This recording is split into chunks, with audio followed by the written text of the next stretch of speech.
Get as advanced as the new SP125. Rishikesh की सड़कों पर जाम की समस्या आम हो गई है। समस्या का संज्ञान लेकर डीजीपी अशोक कुमार सक्रिय हो गए हैं। उन्होंने ऋषिकेश और भद्रकाली क्षेत्र में जाम की समस्या का निरीक्षण किया। मौके पर उन्होंने पुलिस अधिकारियों को रात को 10 बजे से सुबह 4 बजे तक भारी वाहनों को जाने की छूट देने के निर्देश दिए। गाड़ियाँ हैं, भारी गाड़ियाँ हैं जो माल ढोती हैं, सामान ढोती हैं, उनको रात्रि 10 से 4 जाना अलाउड होगा, बशर्ते कि जो ड्राइवर है वो नशे में ना हो। तो उनके चेक पोस्ट पे जांच करके उन्हें भेजा जाए। हाँ, उनको चेक पोस्ट पे जांच करके, जिससे कि मालवाहक गाड़ियों का लोड रात में ख़त्म हो जाए, जिससे दिन में थोड़ी हमारे जाम की समस्या कम हो सके। वहीं 4 धाम यात्रा पर जाने वाले किसी भी तीर्थ यात्री को बिना रजिस्ट्रेशन के यात्रा मार्ग पर नहीं जाने दिया जाएगा। बिना रजिस्ट्रेशन के यात्रा मार्ग पर जा रहे तीर्थ यात्रियों की वजह से चारों धामों में अव्यवस्था फैल रही है, जिसे व्यवस्थित करने के लिए उत्तराखंड की पुलिस अब सख्त नजर आ रही है। इसी कड़ी में डीजीपी अशोक कुमार ने यात्रा मार्ग की पहली पुलिस चेक पोस्ट मुनि की रेती स्थित भद्रकाली और 82 पुलिस चौकी का निरीक्षण किया। इस दौरान डीजीपी ने टिहरी के पुलिस कप्तान को सख्त निर्देश दिए कि बिना रजिस्ट्रेशन के कोई भी तीर्थयात्री यात्रा मार्ग पर नहीं जाना चाहिए। भद्रकाली और शिवपुरी 2 जगह पे हम लोग यात्रियों की चेकिंग करा रहे हैं। बेसिकली भद्रकाली पे गंगोत्री जमुनोत्री जाने वालों की और शिवपुरी पे जिन लोगों को बद्रीनाथ केदारनाथ जाना। बेसिकली ऋषिकेश के ही पॉइंट हैं दोनों, और ऋषिकेश से ऊपर हम उसी को चढ़ने दे रहे हैं जिसने रजिस्ट्रेशन कराया हो।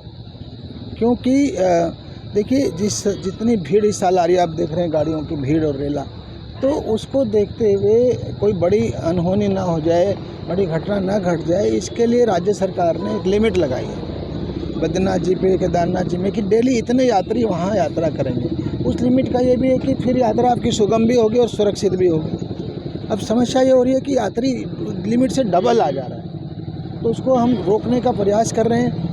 फिर उनको यहाँ से वापस जाना पड़ रहा, तो ख़राब नहीं लग रहा। तो मैं अपील करना चाहता हूँ कि यात्री इस बात को समझें कि हर आदमी मई और जून में ही यात्रा नहीं कर सकता। 2 साल से यात्रा बंद थी, तो थोड़ा सा पेशेंस रखेंगे तो सितंबर अक्टूबर में कर लेंगे कुछ लोग यात्रा। उसका रजिस्ट्रेशन उनको आसानी से मिलेगा।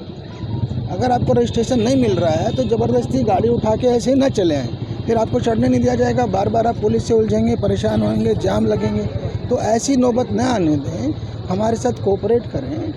ये यात्रा 4 धाम यात्रा हम अच्छी से कराएंगे, आपकी सुरक्षित ढंग से कराएंगे, सुगम कराएंगे, आसान बनाएंगे। पर रजिस्ट्रेशन की बात का जो है वैल्यू समझें और रजिस्ट्रेशन करा करके ही आएँ। सर, रुद्रप्रयाग से भी कुछ श्रद्धालुओं को जिनका रजिस्ट्रेशन नहीं है, वहाँ से इतनी दूर से वापस भेजा जा रहा है। तो श्रद्धालुओं में एक रोष भी देखने को मिल रहा है कि ऋषिकेश में भी ना तो धर्मशालाएँ हैं ना होटल्स हैं, क्योंकि संख्या बहुत ज़्यादा है।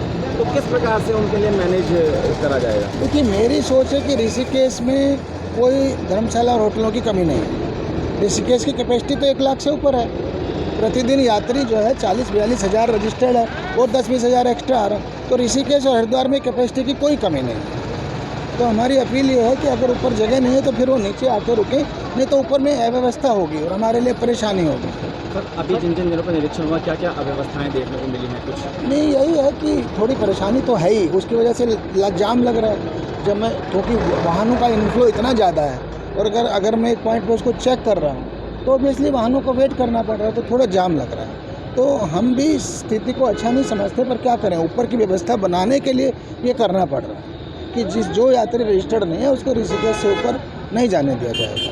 सर, जिन यात्रियों का पंजीकरण हो रखा है और उनकी डेट मतलब मिल रही है नज़दीकी, उनको तो भेजा जाए, लेकिन जिनकी 10 दिन बाद की है उनको क्यों ना यहीं रोका जाए? कुछ इस तरह की व्यवस्था वही कर रहे हैं ना, वही तो इस रजिस्ट्रेशन का मतलब है, वही तो इस चेकिंग का मतलब है कि जिसकी तारीख है रजिस्ट्रेशन की वही ऊपर जाए, बिना उसकी ऊपर न जाने पाए। यही हमारा प्रयास है, उसी को देखने आया, मैं उसी को व्यवस्थित ढंग से लगाने के लिए आया। सर, एक चीज़ ये देखने को मिल रही है कि पुलिस तो बहुत अच्छा काम कर रही है, चौक चौराहों पर जो जाम में परेशान है, हर चीज़ है, लेकिन देखना आ रहा है कि उनको भी कहीं ना कहीं दिक्कतों का सामना करना पड़ रहा है। गर्मी है, पानी की दिक्कत है, परेशानियां हैं, उनकी सुविधाओं का ख्याल कैसे रखा जाएगा? बहुत सारी समस्याएं देखने को आ रही है, क्योंकि हर साल देखने को आता है कि जो सामाजिक संस्थाएँ हैं वो मदद के लिए निकलती हैं, लेकिन कहीं भी सर उनको भी सहयोग नहीं मिल रहा है। तो कहीं ना कहीं पुलिस के अंदर ऊर्जा की कमी देखने को भी मिल सकती है। नहीं, बिल्कुल आप हमारी बात वो हमारी प्रॉब्लम्स को समझ रहे हैं, बहुत अच्छी बात है।